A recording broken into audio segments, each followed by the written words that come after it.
Shalom Bapak Ibu, bagaimana kabar Anda hari ini?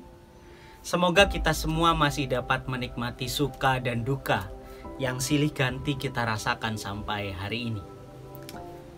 Beberapa waktu lalu Bapak Ibu, saya mendapat informasi dari rekan saya tentang sebuah toko yang menjual berbagai perlengkapan olahraga bermerek dengan mutu yang bagus, mulai dari pakaian sampai sepatu, dengan harga yang jauh lebih murah dari pasaran.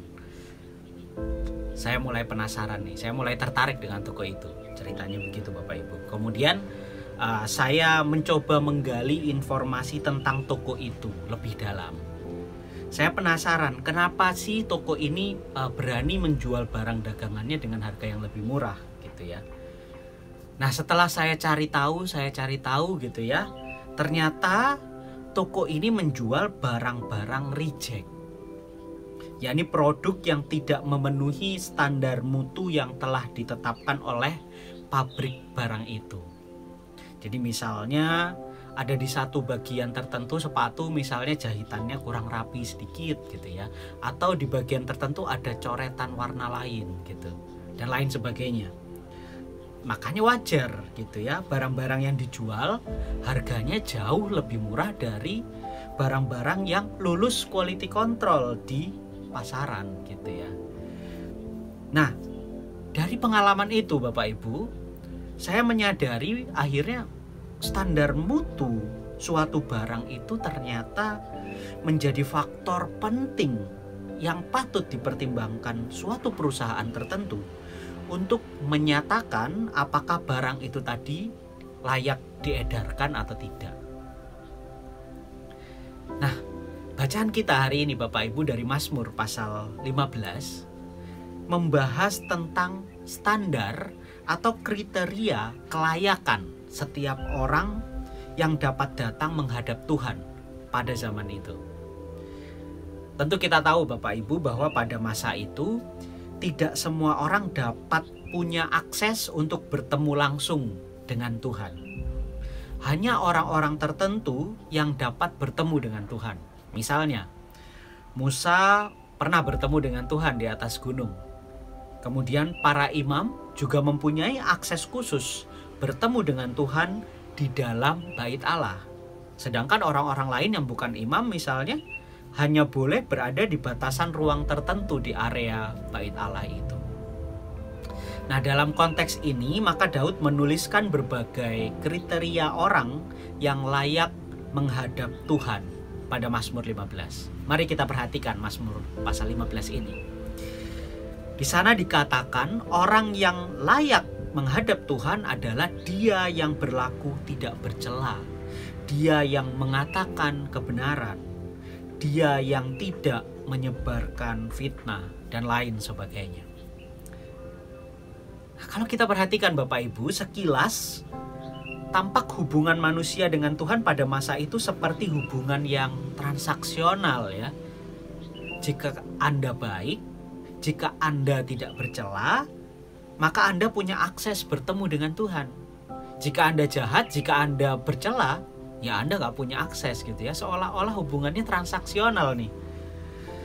Nah, hal ini seringkali disalahpahami oleh orang Kristen saat ini, orang Kristen modern. Seringkali sebagai orang Kristen kita terjebak dalam hubungan yang transaksional itu. Kita terjebak dengan hubungan yang transaksional kepada Tuhan. Ya, itulah mengapa banyak manusia di antara kita yang masih saja berlomba-lomba melakukan hal-hal yang baik dengan alasan agar semakin layak menjadi anak-anak Tuhan. Semakin melakukan yang baik dengan anggapan, oh ya aku makin layak menjadi anak Tuhan. Ini kelirunya. Padahal sudah sangat jelas Bapak Ibu ya, kalau kita perhatikan surat Roma yang ditulis Paulus, di sana ia berkata semua orang telah berbuat dosa dan telah kehilangan kemuliaan Allah. Itu berarti pada dasarnya manusia itu tidak pantas menghadap Tuhan. Pada dasarnya tidak ada satupun manusia yang pantas menghadap Tuhan. Lantas, jika tidak ada seorang pun yang pantas menghadap Tuhan, pertanyaannya bagaimana kita menghidupi kehidupan Kristiani kita? Bapak Ibu, berbahagialah kita saat ini. Mengapa? Karena Allah begitu mencintai dunia ini, termasuk mencintai manusia, sehingga Ia mengutus Kristus bagi kita untuk melayakkan kita menjadi anak-anaknya. Manusia yang pada dasarnya tidak layak itu tadi, manusia yang pada dasarnya tidak layak karena dosa, pada akhirnya dilayakkan di dalam Kristus Yesus untuk menjadi anak-anak Allah. Itu berarti manusia diberikan sebuah kehormatan untuk datang menghadap Tuhan. Nah, kehormatan itu Bapak Ibu selalu diikuti dengan tanggung jawab. Jadi ketika kita diberikan kehormatan untuk datang menghadap Tuhan, itu berarti kita manusia juga diberikan tanggung jawab untuk menjalankan perannya sebagai anak-anak Allah. Lalu apa peran anak-anak Allah itu? Peran kita sebagai anak-anak Allah adalah yang seperti disaksikan Daud di Mazmur pasal 15 itu. Peran kita adalah berlaku tidak bercela, mengatakan kebenaran, kita tidak menyebarkan fitnah, kita tidak berbuat jahat dan lain sebagainya yang tertulis di pasal 15 itu. Tentu peranan-peranan ini kita lakukan bukan supaya kita menjadi layak disebut anak Tuhan, bukan.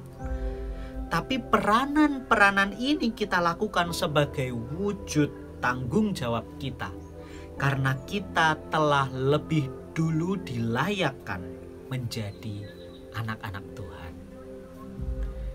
Pertanyaannya bagi kita, maukah saat ini kita melakukan peran-peran itu? Mari kita berdoa. Ya Allah yang telah melayakkan kami, terima kasih untuk cinta-Mu yang tak pernah habis bagi kami. Kami memohon hikmat dari-Mu ya Tuhan. Sudilah berikan kami kemampuan untuk sedia melakukan tanggung jawab kami sebagai anak-anak-Mu yang setia. Amin.